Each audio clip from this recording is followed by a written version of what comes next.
All right, welcome to another installment of the Fragments of Silicon reviews. Right, we're going to try something a little different this week, and presumably going forward. That is to say, we're trying a new recording format, not a new review format that's going to remain the same as it always does, but Mac was talking to us about the ratings and all such as they are for this, and how they go down pretty precipitously since we kind of pre-cut all the review episodes. Each one is its individual recording, which is actually bad on a streaming side of the equation. So we're going to try and record this in one long block, including the in-betweens, the interstitial, and Petty Fan will be attempt to edit them out and edit the episodes. Apparently, the Twitch tools for such things have come a long way since we tried it last time. Right? So worth trying again. Yeah. So, with that in mind, like I said, the reviews are the same. In the sense that we're going to follow whatever kind of format we have. I mean, we have some elements of a format, but I wouldn't say we have a hard format of what we review. It's really more like a 3-mat, maybe a 2.5 mat. Boo. Anyway, with that in mind, first game up this evening is Sword of the Necromancer. You may have heard of this game when it came out earlier in the year. Maybe you didn't. One of John Dussoft's more notable releases, probably their most notable release that I can think of. And we've covered...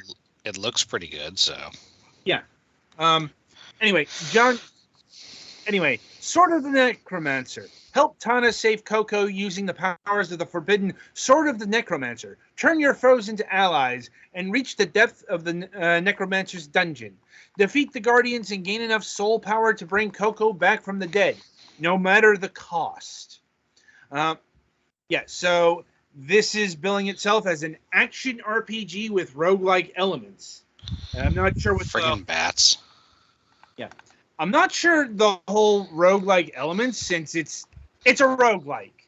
It's just a roguelike. It's maybe not in the direct mold cast of the Rogue.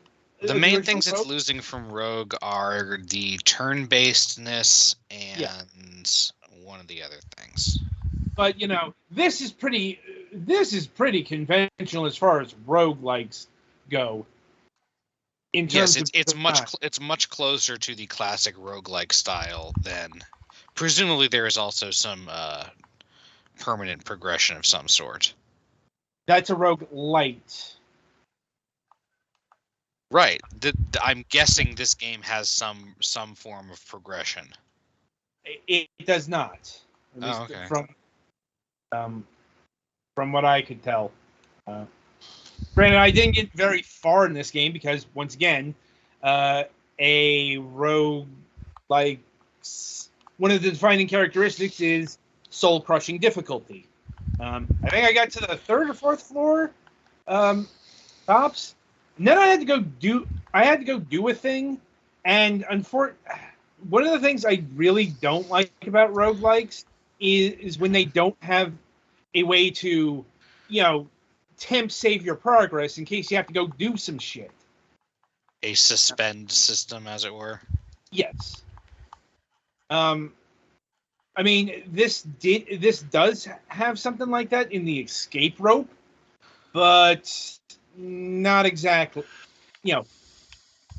Not exactly what I was looking for when I had to, once again, go and do a thing, and they, it's like I have no way to actually quit the game. So I just... Each try gets you closer to the Necromancer. You will lose all your equipped weapons and monsters, but you will retain half the level you achieved in your run. Yeah. Here's the thing. Once again, that's not a permanent fixture. that, if you die on level 1 and your level is, you're gonna lose your level, or you're gonna have it again. So Yeah. But that's still like a little bit better than nothing carrying. It's not quite nothing carrying over. But it's still, I wouldn't say enough to qualify it for rogue light. That's fair, but also some people are very strict about how like rogue you have to be before they start. Look, considering the rogue-esque games we've covered on this program, I really could not conform to that. Look, they can talk to me after they've played Tumbleseed. I mean, I'm sure some people wouldn't even count things like Pokemon Mystery Dungeon. Maybe, but... Which has like 60% of Rogue's mechanics. Or the other Mystery Dungeon games. Anyway, not that big of a deal. Anyway, so the big draw here, the big hook, the big unique gameplay loop is the whole the whole Necromancer shtick. Because and Petty's going to get to it in a bit here. I'm not sure how long this prologue is, but once you get through the introductory bits, you go into the actual Necromancer's dungeon. That's where the randomization happens. And, as the descriptor put, when you kill your enemies, you can revive them. And essentially it turns into Pokemon or Monster Rancher or something like that. You can use the monsters as your allies. And you can... The trick, the conceit here is they occupy inventory slots. So each monster is a different weapon or item deprived, potentially. I'll be honest, that's an idea that works much more in theory or maybe later on in the dungeon. When you're... when you're beginning, you're gonna fill your item slots with monsters simply because there's a lot of monsters roaming around. There's not that many items or weapons. That's just sheer numbers right there. Mm-hmm. And as far as a gimmick goes, I rather liked it. Especially when you have a really good tandem of 3. It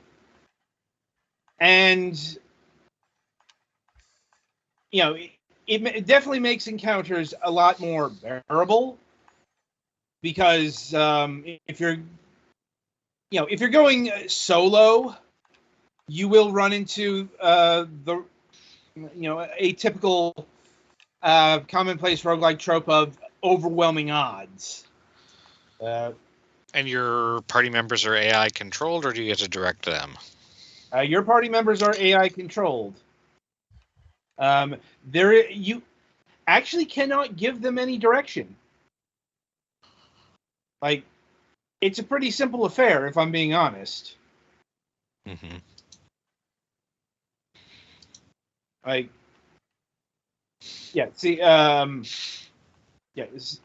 See, this is it on display here.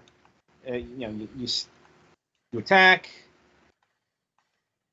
and worth noting, you've got not just your health up there, but the blue dots are your dash.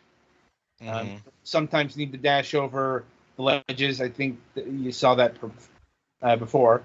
Yeah, opening chests were kind of fiddly. Honestly, not great collision detection or whatever the terminology is there.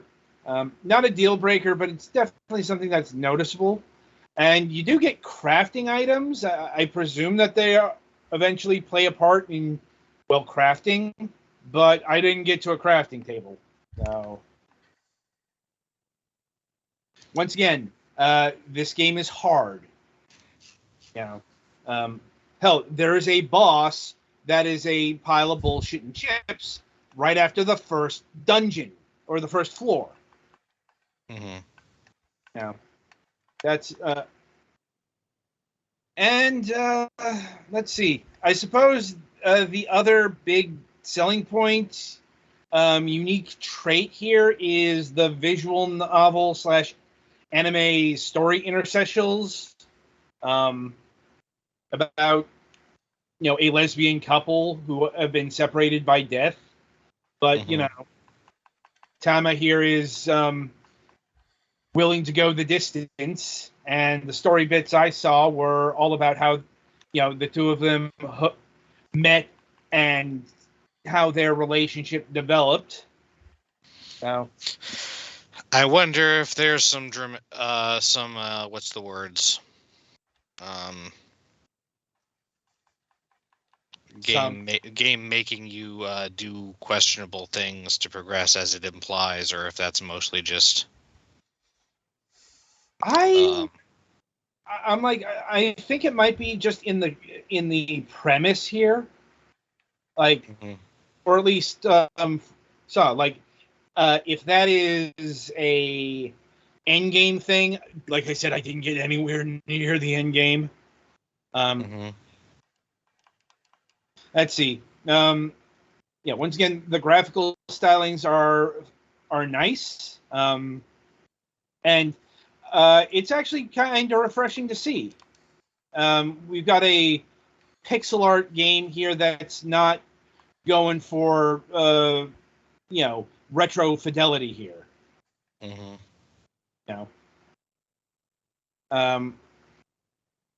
And the music as well is really good. Though it's got that calliope trait to it. That is to say, there's like one track for the dungeon, one track for an enemy encounter, and you're going to be hearing that incessantly. So, if that's the kind of thing that bugs you, you can mute the music. I was personally fine with it. Let me see here. So pricing. So the game, the base game will clock in at $14.99. And there is DLC. It's some pretty typical stuff here. $6.99 for the soundtrack, $5.99 for the art book, and it's got a free DLC mode, at least on Steam, called Extra Modes, which is new game styles that will put your skills to the test, face 8 new bosses, and summon 10 new monsters. And coming here is Challenge Mode. Revisit the base mode in this randomized challenge. Apparently, this is adding more randomization after you go through 5 floors of the dungeon. I guess it'll place you on different planes or something like that. Coliseum mode is Horde mode. Boss Rush is Boss Rush. Dungeon Builder, Create mode. Item Shop. When completing one of the other modes, you will get symbols that you can exchange for items in the item shop. The item offer will be the same for everyone playing the game that day and changes every day. This is also an easy way to get all the weapon and relic types needed for the achievements. And finally, the true epilogue. Complete the extra modes to unlock a new chapter to the story. That is free on Steam. I'm not sure if that's in the console versions. Let me check here. Let me look up the Nintendo Switch version. Because if it isn't available for the consoles, then I can make a pretty easy recommendation here for which version. It's going to be the Steam version because it's going to play the same I could see the argument for the Nintendo Switch version because of portability. This is a game that would work fairly well. Stage gate.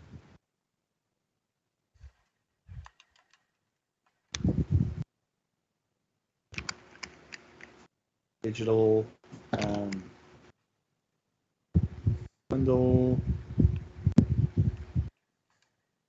Yeah, it's got the extra modes DLC. Okay. So yeah. Anyway, so is the base game worth it? I would say so. It's a solid enough roguelike with a decent gimmick. Not amazing or anything. Like, once again, in terms of raw mechanics, it's very conventional. Real-time action roguelike shenanigans here. But I think it's a fairly solid execution. But nothing beyond that. Any other questions, comments, or concerns? I think I'm good. I think I'm fine. All right, so that'll about do it for sort of the Necromancer here. Be sure to tune in after the break as Petty will be reviewing Ghost, Elsa Cameron.